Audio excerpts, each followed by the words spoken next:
Assalamualaikum warahmatullahi wabarakatuh. Oke, seperti yang saya katakan sebelumnya, kita akan install DCUI pada project Laravel kita ya. Jadi kita bisa masuk ke sini dan masuk ke bagian install.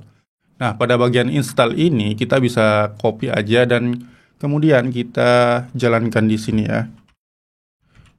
Ups. Oke. Kita copy dulu. Jadi tadi nggak copy mungkin ya. Oke, kita copy seperti ini. Kemudian di sini kita tunggu untuk proses instalasi dari DCUI-nya. Nah, selesai kita bisa masuk lagi ke sini dan kita perlu menambahkan ini ya. Nah, kita tambahkan DCUI ke tailwindconfig.js. Jadi, kita tambahkan require DCUI seperti ini. Ini di dalam plugin ya. Oke, kita bisa masuk ke sini ya, tailwindconfig.js.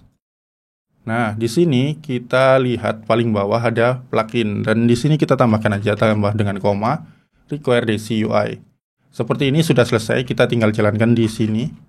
Oke, saya gedein dulu biar lebih kelihatan ya. Nah, di sini kita bisa jalankan npm run dev ya.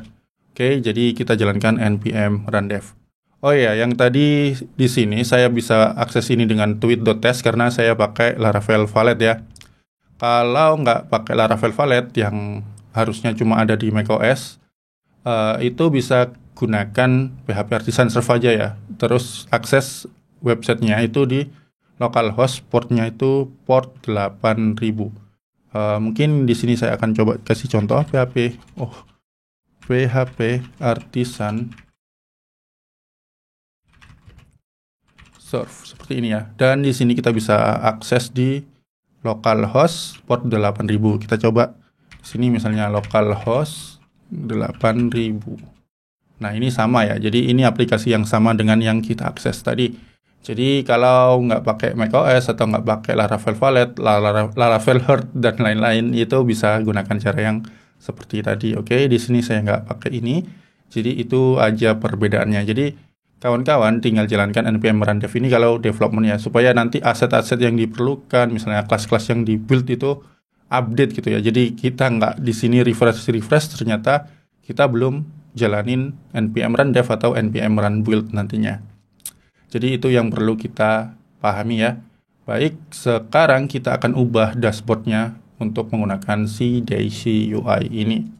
Kita akan mulai dari ya, kalau Twitter itu kan ada kolom buat ngisi tweet gitu ya. Jadi kita akan buat di sini sebuah text area untuk bikin tweetnya. Jadi kita akan gunakan DCUI. Oke, kita cari text area dan di sini wrapper-nya itu form control. Terus di sini kelasnya adalah text area. Kemudian ada text area border. Oke. Kita masuk ke text editor lalu kita cari file dashboard.php yang digunakan pada tampilan ini, oke. Nah, mungkin kita nggak perlu ini breadcrumb-nya. Oke, jadi bisa kita cek. Di sini kita refresh. Oke, breadcrumb-nya hilang ya, dashboard tadi ya. Kita nggak perlu, kita cukup pakai navigasinya ini aja. Nanti mungkin kita juga bisa modifikasi. Oke, jadi di sini your login ini kita akan ubah ya. Jadi kita akan menggunakan form, kelasnya form control seperti ini, dan di sini actionnya nanti kita isi ya. Cuma di sini metodenya metode sama dengan post, dan di sini kita tambahkan yang namanya text area. Ups. Nah, kelasnya juga text area. Text area apa tadi, border ya, border seperti ini. Oke. Dan di sini namanya kita kasih nama mungkin nanti konten ya. Oke, kita kasih placeholder. Nah, placeholder sama dengan tuliskan sesuatu. Seperti ini. Oke, kita cek lagi. Oke, ini terlalu tinggi, terlalu gede gitu ya. Oke, kita row-nya mungkin kita buat 3. Nah, ini lebih oke lah ya, tuliskan sesuatu seperti ini. Oke, kemudian kita tentu aja perlu button ya untuk tekannya itu ya. Oke, untuk menekan itu kita perlu button. Dan di sini kita cari button. Oke, dan kita bisa lihat kelasnya ini mirip-mirip Bootstrap sebenarnya ya untuk Daisy UI-nya. Ada BTN, BTN primary, action, secondary, info, dan lain-lainnya.